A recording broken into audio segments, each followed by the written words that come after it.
Donald Trump prometeu em campanha e cumpriu. Jerusalém foi reconhecida pelos Estados Unidos como a capital de Israel. A decisão, anunciada nesta quarta-feira, provocou reações críticas de líderes políticos e religiosos de todo o mundo, do Papa Francisco ao governo chinês. O temor generalizado é que a medida dificulte e até inviabilize os históricos esforços de negociação de paz entre Israel e Palestina. Mas especialistas ouvidos pela Notícias Brasil acreditam que Trump não levou em conta esse conturbado cenário regional ao tomar a decisão. O que estaria em jogo seriam assuntos domésticos dos próprios EUA. Especialmente a tentativa do presidente americano de agradar suas bases eleitorais. A mais importante delas é a dos evangélicos conservadores, que advogava pelo reconhecimento de Jerusalém como a capital de Israel. Trump foi movido por uma pressão da direita evangélica republicana. Não tem nada a ver com aproximar Israel e Palestina de um acordo. Pelo contrário, essa decisão só os separa ainda mais, afirma J. J. Goldberg, editor da Forward, revista americana voltada para a comunidade judaica. O papel dos evangélicos na política internacional americana a respeito de Israel é cada vez maior, explica Kenneth Wald, professor de ciência política da Universidade da Flórida.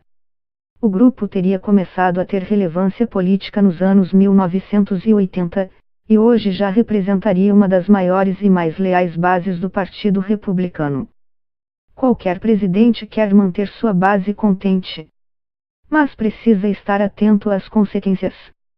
Por isso, os antecessores de Trump, inclusive os que eram comprometidos com Israel, viram essa medida como imprudente, continua Wald.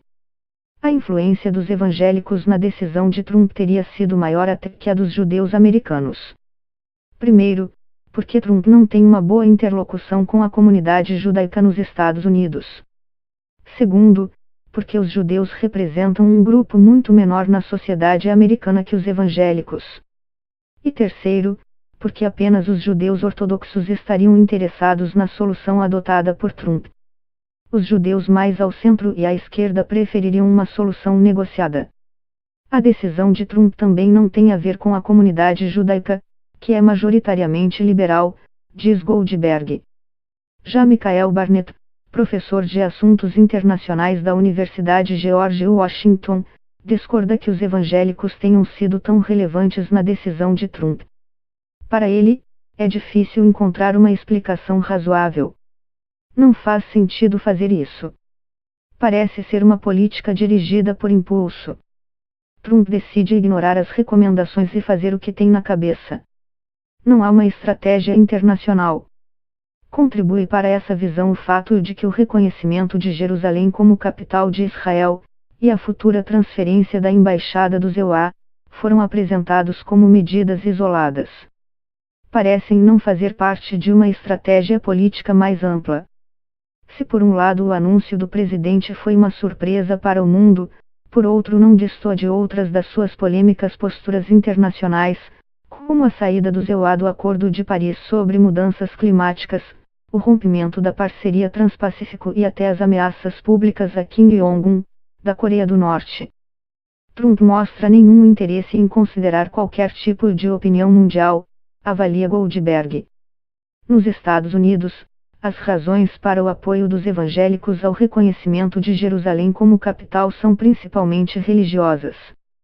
Há muita diversidade no mundo evangélico, mas há uma ideia comum de que o destino de Israel é importante para o futuro religioso dos evangélicos, afirma Wald. Alguns acreditam que, por razões bíblicas, Israel é o lugar destinado a agregar os judeus.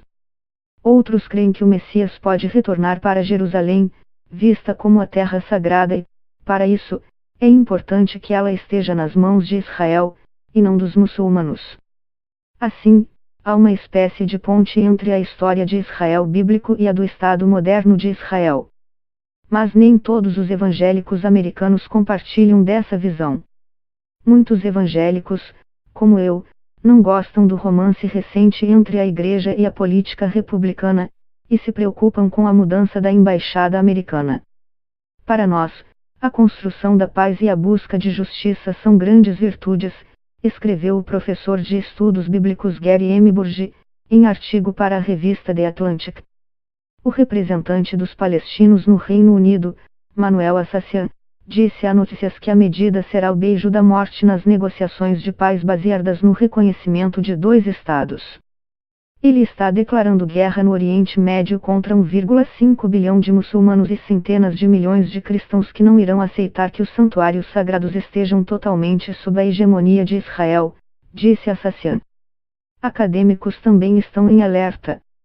Os riscos são inacreditáveis. Quem pensava que poderia haver uma solução negociada entre Israel e Palestina, que levasse à coexistência de dois estados, não pensa mais nisso. O que sobra para os palestinos? Não sobra muito. Vão sentir que os EUA já determinarão o futuro de Jerusalém, diz Barnett, da Universidade George Washington. Por isso, pode ser um ponto de inflexão na política palestina. Pode espalhar-se uma terceira intifada, insurreição de palestinos contra Israel. Além disso, uma medida como essa deixa os oponentes dos Estados Unidos mais dispostos a enfrentar riscos.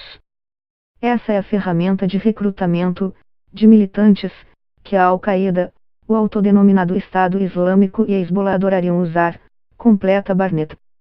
Há ainda quem tenha uma visão mais moderada e acredite que a medida de Trump possa facilitar as negociações entre Israel e os líderes palestinos. É o caso de Jonathan Sarna, professor de História Judaica-Americana na Universidade de Brandeis, Massachusetts. Muitas pessoas no mundo muçulmano acreditavam que o tempo estava ao lado deles. Por isso, não queriam sentar à mesa de negociação. Mas agora a situação se inverte. É a hora de negociarem com Israel, afirma.